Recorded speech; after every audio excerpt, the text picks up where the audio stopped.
Alright everybody, how you doing today? Just wanted to make a quick video. Man, there's a lot going on, isn't there? I haven't uploaded anything in a while because I've just been busy trying to get my act together, push my life forward, and yeah, all of that. So, want to talk about a couple of incidents that I've heard about recently. Of course, YouTube is my main source of news these days. I don't watch mainstream media. I don't have a TV, and right now I don't even have internet. So YouTube it is. And YouTube, of course, as you know, is just going down the tubes. Love that saying, down the tubes. Well, and by the way, George Carlin does a funny bit on tubes. So, back on topic. So recently there's this group of black, I think they're black nationalists, I don't know what they are, the NFAC, the Not Fucking Around Coalition. Right? And they get together in these militia-style groups, like paramilitary dress, weird insignias, jammed rifles, inoperable rifles, some operable, some inoperable. They're just goofy, and they're challenging white people, basically, like white militia groups, like the Oath Keepers or the I can't think of the names of any of the others. Well, recently they got together in a park and one of them shot 3 of their comrades, supposedly by accident. Okay, now at this point, since George Floyd's death, and I mean, excuse me for laughing, but this is just kind of funny to me. 28 black people have been killed since George Floyd's death due to the leftist, rabid, frothing at the mouth, Antifa and BLM rioters. Not protesters, rioters. Looters, general assholes that live in their mommy's basement with their tendies and their soy lattes, and somehow they think they're going to be some tough guy and get out there on the streets and block traffic and cause all kinds of trouble, spray graffiti everywhere, assault people, and they think they're going to create change with that? Yeah, they're going to create change. What they're going to do is create such an overwhelming, unrelenting, vicious backlash that they could not possibly imagine. Now, these people have this weird desire to be violent, right? But the problem is that they're not a friend of violence. They have never been intimate with violence. I doubt that 99% of them have ever actually gotten to a fist fight in their life, right? So much as taking a punch and throwing one back. I don't see it. I don't see it at all. So these NFAC kooks wind up shooting themselves, right? Now, there's another incident, I guess, in Colorado where one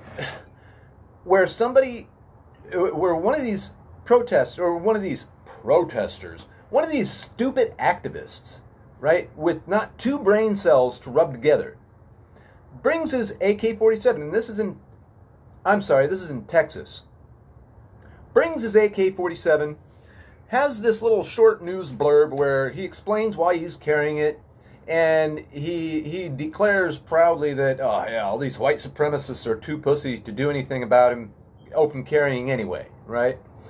While acknowledging that, yes, if he shoots at the cops, he'll wind up dead. Well, he doesn't shoot at a cop, he shoots into a parked car, and guess what?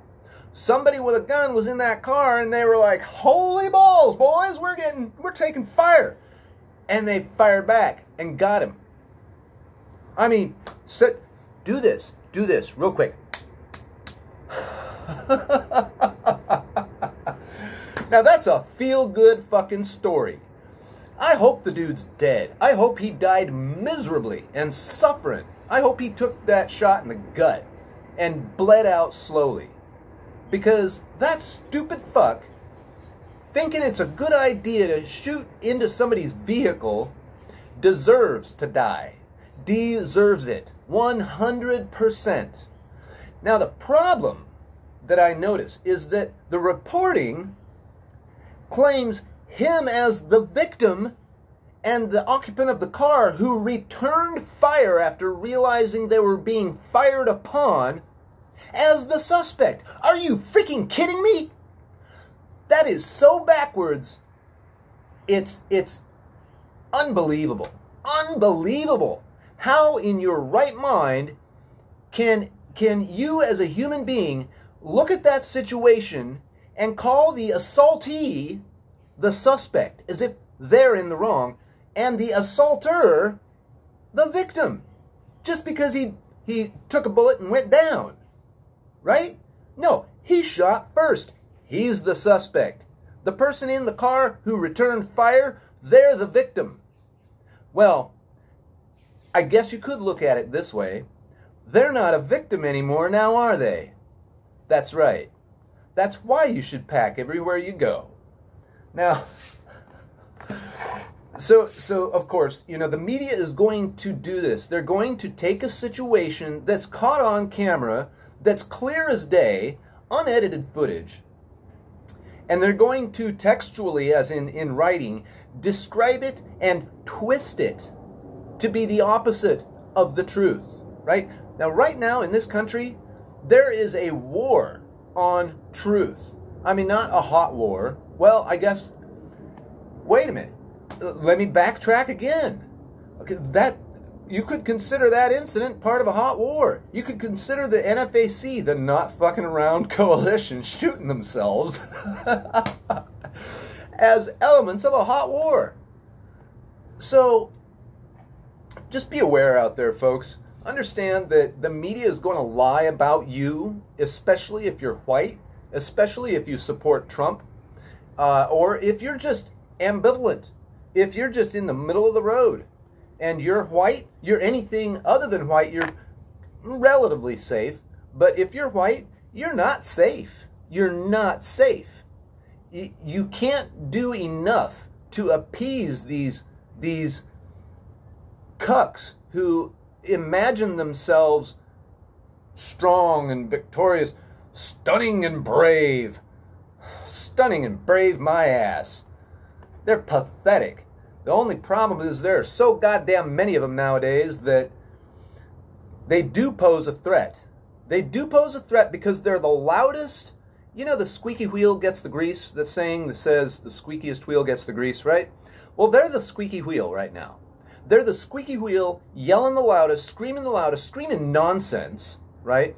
Trying to tear this country down, announcing out loud and proud now how they hate this country, they hate white people, they hate the law, they hate the government, right? They hate America, they hate the founding fathers, they hate the founding principles. They want Che Guevara back. They want a socialist, Marxist hellhole. Not a utopia, no. They want to be the oppressors. You know how they're always screaming about, you know, stand up to the oppressors? No, they are the oppressors. If they had their way, every last man, woman, and child in this country would be disarmed, fed a pittance of a universal basic income. Now, John F. Kennedy said one time, a rising tide raises all boats. They don't want to do that. No, they don't want to do that. What they want to do is have total control and power over everyone else. Not, you know, power for me, but not for thee. And if they get that power, we are in deep, deep doo-doo, ladies and gentlemen, because what's going to happen if they implement something akin to this universal basic income idea? Everybody across the board will be worse off. Worse off, not better off. Disarmed, dependent, and silenced. Do you want that for this country? I sure as hell don't. But you know what? I'm just going to kick back and wait and watch for now. Because these people that think that they're a friend of violence, these people that want to initiate violence, as I've always said, and I still maintain this, Authority is the claim to the right to initiate violence, and no such right exists. Well, these people are trying to grab and create authority. Now, if you don't agree with that definition, I understand. I get it. I get that your viewpoint on authority is in a different context than my viewpoint on authority. Your viewpoint on authority might be that legitimate powers held in check by the government and balanced provide the best method for preserving freedom and individual liberty. I totally get that. And I mostly agree with that. But the kind of authority these people are seeking is not the kind of authority that's legitimate. It's not the kind of God-given rights that you have. Okay, it's not. It's a man-made mechanism by which to dole out rights and privileges. That's what they seek. That's what they seek to control. And I'm sorry, but I'll die a free man. They will not do that shit with me. Now, of course, I have to wear a mask to keep my job. I got to put food on the table. I got to keep a roof over my head. There's certain things I've just got to do. I got to maintain. Otherwise, I'm going to be out there on the streets. Do you think if I were out there on the streets that I'd be joining them? Hell no. I'd be up in the mountains somewhere. I'd get the F out of here. So, just keep in mind these points. For you people out there who have military backgrounds, who have law enforcement backgrounds, or just who have been through the ringer in life, who have some training, who've been in a fist fight, who've taken punches and delivered punches, and you're good, upstanding, hardworking people of America. You are Americans. Keep in mind that these people are weak. They are weak. As individuals, no. They're like leaves in the wind. Together, they can form a dangerous opponent. But the problem is that they will fall when they see some of us push back. Now, is the time right for us to start pushing back? Is the time right for us to start going out into the streets with pitchforks and torches every time a white person dies? Or every time a white person gets shot by the police? Or every time a white person gets killed by a black person and the media ignores it, won't call it a hate crime, refuses to prosecute for a hate crime, and just calls it a normal crime? But when the reverse is true, it's always going to be a hate crime, right? Heavier charges, heavier fines, and the media will perseverate on it for days on end. Okay, we all know where this is going. So I encourage you, real Americans with some grit, and who are friends of violence, and who know how to regulate it, who know how to use it appropriately. Never let anybody tell you that violence doesn't solve any problems. If violence never solved any problems, the United States of America would never have existed. Hope you all have a great day.